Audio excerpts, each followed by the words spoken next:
Mesdames et messieurs, bonjour et bienvenue sur notre chaîne YouTube. L'information en Afrique et dans le monde en continu.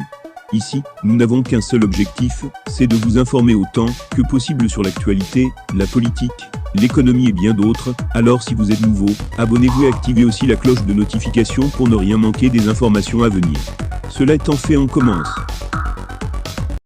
Eh bien les amis, nous tenons à rappeler que les images utilisées dans nos vidéos sont à titre illustratoire.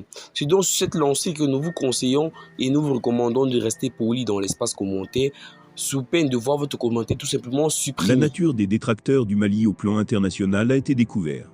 En effet, tout citoyen malien ou tout monde pouvait déjà se faire une idée sur le détracteur du Mali. Néanmoins, il conviendrait de noter que toutes les puissances africaines qui ont essayé de créer des révolutions afin de libérer l'Afrique ont tous été éliminés. C'est le cas de plusieurs présidents, dont on peut citer en outre le très célèbre Thomas Sankara ou encore Mohamed Kadhafi. Une chose est presque sûre, le Mali fera tout pour ne pas faire partie d'une histoire sombre, comme beaucoup de pays panafricains avant lui. Dans le dessein malsain de briser la dynamique de la refondation du Mali, un groupuscule d'officiers et de sous-officiers anti-progressistes maliens a tenté un coup d'État dans la nuit du 11 au 12 mai 2022. Ces militaires étaient soutenus par un État occidental. La tentative a été déjouée grâce à la vigilance et au professionnalisme des forces de défense et de sécurité du Mali, peut-on lire dans le communiqué lu le 16 mai 2022 par le ministre de l'administration territoriale et de la décentralisation, porte-parole du gouvernement, le colonel Abdoulaye Maïga. Quoi qu'on dise, et quoi qu'il y ait, un coup d'État ne saurait être la solution pour le Mali actuel. Certes, le moment est difficile, sinon très difficile, mais le renversement de cette transition sera tout simplement une honte, et mettra notre pays et tout son peuple à la merci de leurs détracteurs. Ces acteurs malveillants et sûrement manipulés se trompent sur la demande du peuple malien qui, dans sa majeure partie, loue les efforts qui sont en train d'être déployés au plan sécuritaire. Donc, les Maliens accepteront difficilement que ces efforts soient bafoués aussi facilement.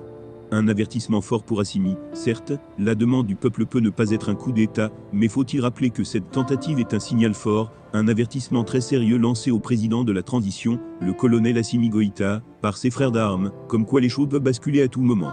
Quant à la question de l'implication d'un État occidental, comme l'on a pu le constater dans le communiqué, il faut dire que cela ne saura être une surprise pour tout Malien averti.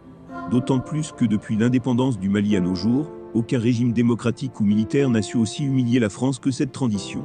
Une humiliation qui a mis le président français, Emmanuel Macron, dans tous ses états, et pour qui connaît la France, elle pardonne difficilement les affronts, et surtout quand ils viennent d'une ex-colonie comme le Mali qui a décidé de lui tourner le dos, pour tisser de nouvelles relations, avec un pays comme la Russie.